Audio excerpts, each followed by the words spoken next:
want to know about 1898? And she said, Are you working on a paper? She was very stern. She made it very clear that the information was, quote, in the vault. Hello. Thank you for coming. My name is Amber. And my name is Conrad. We are with my leader. We have interviewed local historians, teachers, educators, and actual descendants who were affected by this incident. This is very sensitive content and a light needs to be shed. We're not as scared to talk about serious topics here.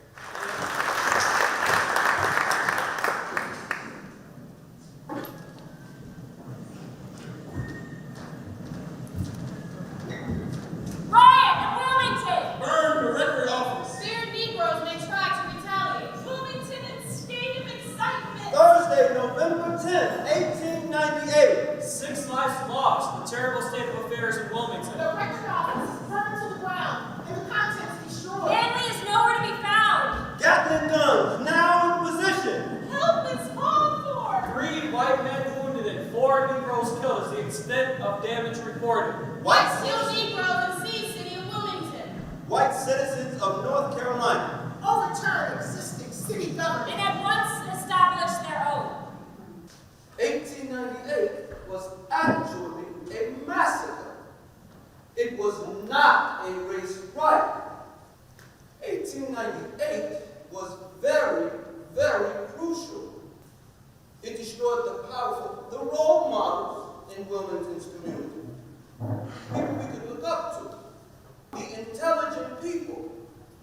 Put them on a train and told them to leave town. And if you come back, you'll be killed. and we were working with 2 writers, John Jeremiah Sullivan and Joel Fitzel, trying to position students as researchers about 1898, specifically about the role of the newspaper, the Daily Record, in 1898.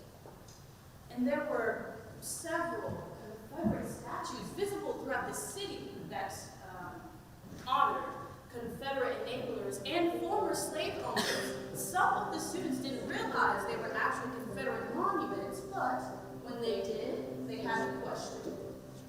Why are we still celebrating people who are obviously not in favor of mixing the races, or even for black empowerment? If it means lynching to protect a woman's dearest possession from the ravening human beast, then I say lynch 1,000 times a week, if necessary. The white supremacists set about releasing a series of editorials, articles, reports from Wilmington, making whites feel that they didn't rise up. And then that editorial comes out, the famous or infamous one from August 1898. And that is Alexander Manley writing in the Daily Record saying that that's completely false. This woman makes a strong plea for womanhood, and if the alleged crimes of rape were half so frequent as oft-times reported, her pleas would be worthy of consideration. A horrid slander, the most infamous that ever appeared in print in this state. A Negro defaced of the white women of North Carolina. Getting worse and worse. The Negro ministers of Wilmington in hearty sympathy with the record. Even the Republicans hold a committee meeting to denounce the Negro paper. How long will it last? Negro recruits left a white girl with face. A refined infamous hidden with an umbrella by a negress. A glorious land in Cumberland. From 7,000 to 8,010, the great white man's rally. The most infamous that ever appeared in print in this state. Black sexuality and the black body in general has always been a thing of fear. It's always been a thing of curiosity. It's become politicized. But very, very rarely is it just seen as human.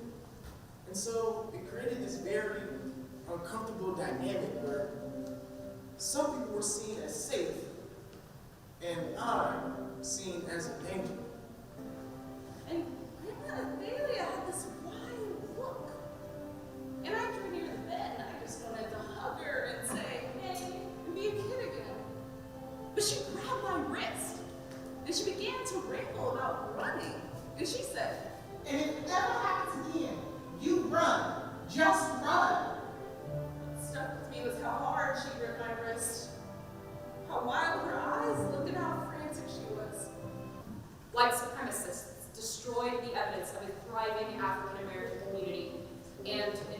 so destroy the evidence of their crime. They already said they're gonna fill the Cape Fear River with our blood. It was about the white supremacy and how the generational poverty was created. The White Declaration of Independence. Printed in the Brocken News and Observer, November 10, 1898. Our claim that the record is of the Negro, for the Negro, and by the Negro. We will continue to look after the best interests of the Negro. Wilmington is a grave. Wilmington,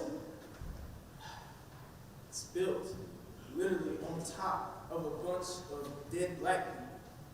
What we think we have here is essentially Alexander Manley, or the Manley family's archive of material collected contemporaneously with the 1898 white supremacy campaign. I'll give you 24 hours to leave, and I will blow your brains out. Wow, Jesus, I wonder why they saved this. Defeated at the polls, white Democrats resolved to take power by any means necessary. Their insolence increases Thursday, September 1st, 1898. Federal bayonets to be used by Republicans in Perry's election in North Carolina. Democrats called assassins. Senator Pritchard's second visit to the president. He insists that troops be sent to this state. There's a piece in here that talks about how it would be so stupid for the white community to enact violence upon the black community, that it would be bad for business, and that whites and blacks, especially all whites and blacks, knew better. Ask yourself, what have I against my neighbor that I would seek to destroy his life or his happiness? Have you seen Alexander Manley? And he says, No, we haven't seen him. We're just, leaving town on business errands. they take a rifle. They take a rifle and actually put it in Alexander Manley's hands and say, Well, if you see him, shoot him dead. We will never surrender to a ragged rabble of Negroes, even if we have to choke the Cape Fear River with carcasses. At the sound of the fire bell, all of these forces descended upon the poorly armed Brooklyn section of Wilmington.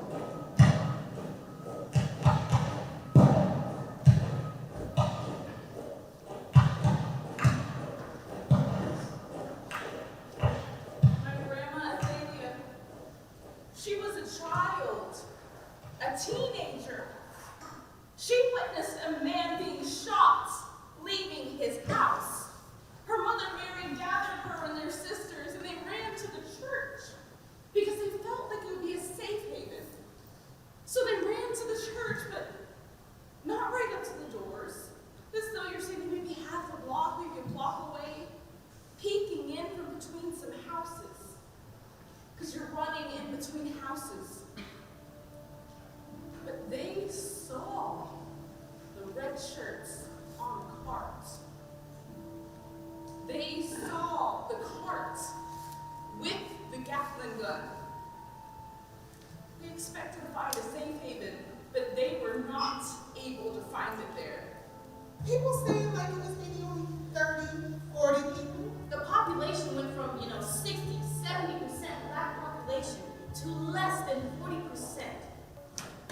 that night and the next day, hundreds of black women and children huddled in the swamps outside of Wilmington.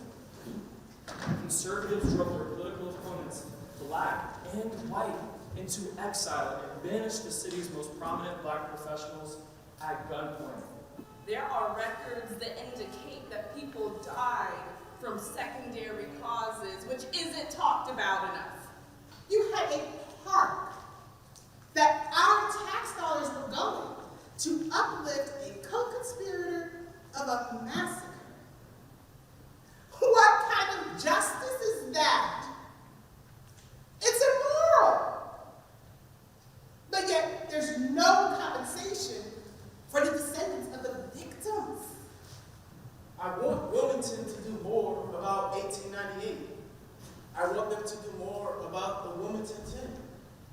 because the story is still here. The story is still alive. And that's why I think it's important for all of us to just acknowledge our neighbors. Because if not, we never know what history we may be missing. Like during the protest. It wasn't always a protest, you know? Some days we did talent shows. We did dances. We sang. It wasn't just about protesting. It was about acknowledging every type of black person, every type of human. It was about community. And make sure that November 10, 1898 would not be forgotten.